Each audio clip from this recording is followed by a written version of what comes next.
আল্লাহ পাক কিয়ামতের ময়দানে সাত ব্যক্তিকে আরশের নিচে জায়গা করিয়া দিবেন। সাবাতুন ইউযিল্লুহুমুল্লাহু ফি যিল্লিহি ইয়াওমা লা যিল্লা ইল্লা যিল্লুহু।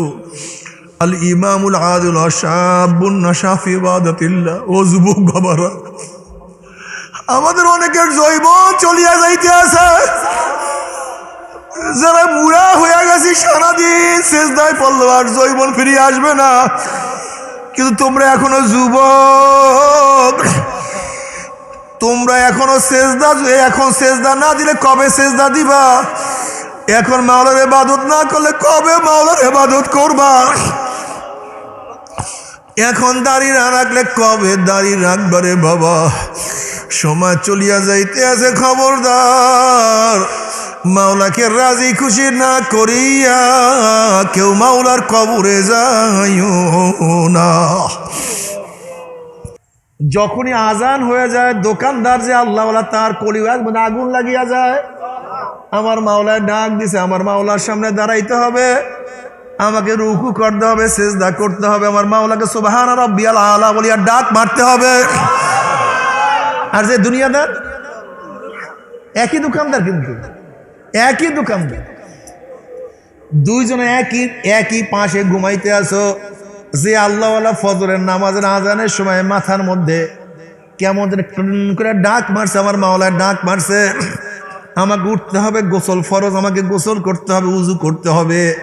কিসের শীত আর কিসের গরম, কিসের স্বাস্থ্য খারাপ আর কিসের ভালো, তাদের কোনো খবর নাই। আমার মাওলার সামনে দাঁড়ায় আমার মাওলাকে সেজদা করে, আমার মাওলার সামনে দাঁড়াইয়া আদবের সাথে দাঁড়ায়া যায়, আমার মাওলার সামনে আদবের সাথে রুকু করিয়া ঝুঁকিয়া যায়। 4 আঙ্গুল কপালটা আমার মাওলার কুদরতি পার মধ্যে সেজদা শেখাইয়া সুবহান রাব্বিয়াল আলা কইয়া ডাক দেয়। মনে হয় কলিজার মধ্যে কি যে শান্তি, এই শান্তি তো অন্য কাউকে বোঝানো যাবে না। এ আমার যুবক বাবারা, কেউ টুপি ছাড়িয়া মজা পায়, আর কেউ টুপি রাখিয়া মজা পায়। কেউ দাড়ি কাটিয়া মজা পায়, কেউ দাড়ি রাখিয়া মজা পায়। কেউ লম্বা জামা গায়ে দিয়া মজা পায়, কেউ শার্ট পরিয়া মজা পায়। কেউ গানের মধ্যে মজা পায়, কেউ জিকিরের মধ্যে মজা পায়। কেউ নামাজ পড়িয়া মজা পায়, কেউ নামাজ সারিয়া মজা পায়। কেউ মাওলাকে আল্লাহ বলিয়া ডাক দিলে মজা পায়, আর কেউ দুনিয়ার বক বক বক বক বক বক বক বক জবনের মধ্যে করলে মজা পায়। উভয় তো মানুষ, উভয় তো মানুষ, উভয় তো দুনিয়ার মধ্যে আছে, কিন্তু একজনের জায়গা কোথায় আর একজনের জায়গা কোথায়?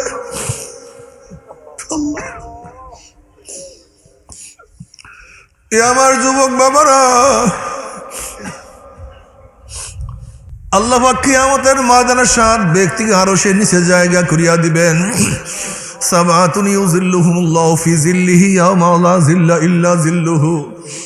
আল ইমামুল আদিল শাবুন নাশা ফি ইবাদাতিল্লাহ। ও যুবক বাবারা, আমাদের অনেকের যৌবন চলিয়া যাইতে আছে। যারা বুড়া হয়ে গেছি, সারাদিন সেজদায় পড়লো, আর যৌবন ফিরিয়ে আসবে না। কিন্তু তোমরা এখনো যুবক, তোমরা এখনো এখন সেজদা না দিলে কবে সেজদা দিবা? এখন মাওলার ইবাদত না করলে কবে মাওলার ইবাদত করবা?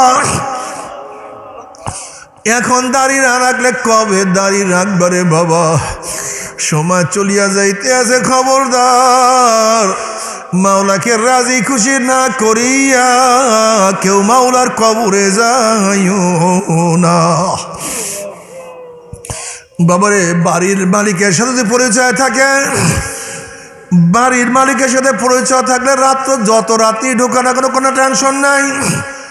যখন তুমি তোমার শ্বশুর বাড়িতে যাবা, রাত্র 3টার সময় যদি দরজার মধ্যে নক করো, শ্বশুর ডাক দিয়ে বলো কে?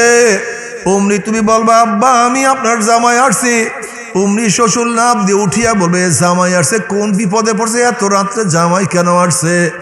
এ বিছানা বিছা, খাবার ব্যবস্থা কর, বাতি জ্বালা, আমার জামাই যেন কোন বিপদে পড়ছে। যেহেতু ঘরের মালিকের সাথে পরিচয়, যত রাত্রি ঢুকো না কোনো টেনশন নাই, কোনো চিন্তা নাই।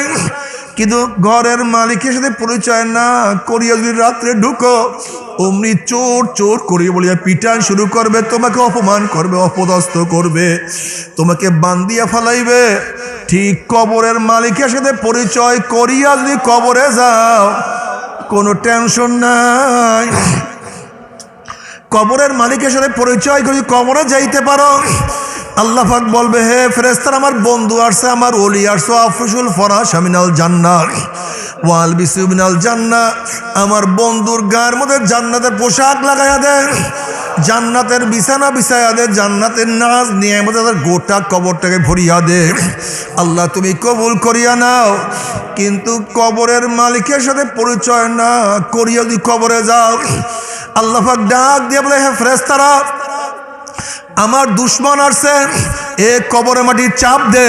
অমনি কবরের দুই পাশের মাটি এত জোরে চাপ মারবে, চাপের ছড়ে এক পাঁজর হাঁটি আর এক পাঁজরে লাগাইয়া ফালাইবে। এ ফেরেশতারা কবরের মধ্যে আগুন ধরাইয়া দে, অমনি গোটা কবরটা আগুনে ভরিয়া যাবে। আহারে, এ সাপ জড়াইয়া ধর, অমনি 99টা সাপে এমন জোরে চাপ মারবে, চাপের সরে এক পাঁচরে এক চাপের সরে হাড্ডি গুড়ি কটমট কটমট করে ভাঙতে থাকবে। বাবারে, সহ্য করতে পারবি? ওই আযাব তো কেউ সহ্য করতে পারবো না। আযাবুল কবরে হক্কুন, কবরে আযাব সত্য, কোনো সন্দেহ নাই। তুমি কি বুখারী শরীফের রওয়ায়াত দেখো নাই? আসমা বিনতে আবু বকর রাদিয়াল্লাহু তাআলা আনহা ফরমান, নবী আলাইহিস সালাতু ওয়াস সালাম দাঁড়াইলেন খুতবা দেওয়ার জন্য। নবী আলাইহিস সালাতু ওয়াস সালাম যখনই কবরের বয়ান শুরু করলেন, দাজ্জাল মুসলিমুনা দাজ্জাতান, মুসলমানদের মধ্যে এমন চিল্লাচিল্লি শুরু হয়ে গেছে, এমন কান্নাকাটি শুরু হয়ে গেছে। নাসাই রওয়ায়াতের মধ্যে আসছে, রাবি বলেন, সাহাবাদের কান্নাকাটির কারণে নবী আলাইহিস সালাতু ওয়াস সালাম কি বয়ান করতেছিলেন আমি শুনতে পাইতেছিলাম না। যখন নবী আলাইহিস সালাতু আওয়াজ বয়ান শেষ করছেন, আওয়াজ বন্ধ হয়ে গেছে, আমি কাছের একজনের কাছে প্রশ্ন করলাম, নবী এমন কি বয়ান করছে যেই বয়ান করার কারণে সাহাবাদের মধ্যে এরকম চিল্লাচিল্লি কান্নাকাটি শুরু হয়ে গেছে? তখন ওই কাছের লোক বলতে আছে, নবী বয়ান করছে অচিরেই কবরের মধ্যে দজ্জালের ফিতনার মতো ফিতনার সম্মুখীন হইতে হবে।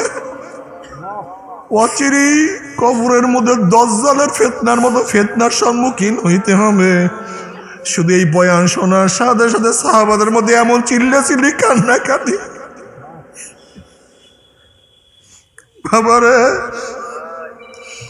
তারা কবরকে কি পরিমাণের ভয় করত, আর তোমার আমার কবরের কোনো চিন্তা নাই, কোনো চিন্তা নাই। বুখারীর মধ্যে রওয়ায়াত আছে, নবী আলাইহিস সালাতু ওয়াস সালাম দুই কবরের কিনারে যাওয়ার সাথে সাথে নবী বললেন, দুই কবরের মধ্যে আযাব চলতে আছে। একজনের প্রসাব থেকে নিজেকে হেফাজত করতো না, আর একজনকে সুগুল খুঁড়ি করিয়া বেড়াইতো, আল্লাহ তুমি মাফ করিয়া দাও। কত গিবত শিকায়ত করলাম, কত সুগুল খুঁড়ি করলাম, পেশাব থেকে প্রসাব থেকে হেফাজত করি না, আল্লাহ আমাদের মাফ করিয়া দাও। নবী আলাইহিস সালাতু ওয়াস সালাম উটের উপরে সওয়ারি, উট কোন এক জায়গায় যাওয়ার সাথে সাথে খন খন খন খন করে উট লাফালাফি শুরু করছে। মুসলমানরা চিন্তা করতেছে, নবীর উট এরকম কেন করতে আছে? নবী আলাইহিস সালাতু ওয়াস সালাম বলার কিছু না, উট তো ওই কবরে আযাব দেখিয়া ফেলাইছে, আল্লাহ মাফ করিয়া দাও।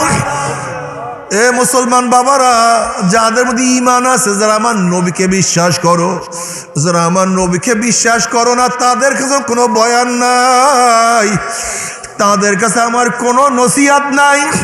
ওসমান গনি রাদিয়াল্লাহু তাআলার কবর দেখলে এমন ভাবে কান্নাকাটি করতেন, দাড়ি মোবারক ভিজিয়া ভিজিয়া পানি পড়তো। সাথীরা প্রশ্ন, হযরত আপনি কবর দেখলে এত বেশি কেন কান্নাকাটি করেন? ওসমান রাদিয়াল্লাহু বললেন, হে আমার সাথীরা, আখিরাতের যতগুলি ঘাঁটি আছে এর মধ্যে প্রথম ঘাঁটি হলো কবর। এই কবর যার সাথে ভালো ব্যবহার করবে, আশা করা যায় পরবর্তী ঘাঁটিগুলিতে তার সাথে ভালোই ব্যবহার হবে। আর কবর যদি কারোর সাথে খারাপ ব্যবহার শুরু করিয়া দেয়, আর তো উপায় নাই। কবরে উপায় নাই, কিয়ামতের ময়দানে উপায় নাই, মিজানে উপায় নাই, পুলসরাতে উপায় নাই। কিয়ামতের ময়দানে এত মারাত্মক, এত কঠিন, সূর্যের গরমে কোনো মানুষ, কতক মানুষ তো ঘামাইতে ঘামাইতে হাঁটু পরিমাণের ঘাম হইয়া যাবে। অনেক নাফরমান ঘামাইতে ঘামাইতে কোমর পর্যন্ত ঘামে ভরিয়া যাবে। নাফরমানদের ঘামে বিশাল এক দরিয়া তৈয়ার হয়ে যাবে। ওই সাগরের মধ্যে নাফরমান সাঁতার কাটতে থাকবে, কিনারা পাইবে না।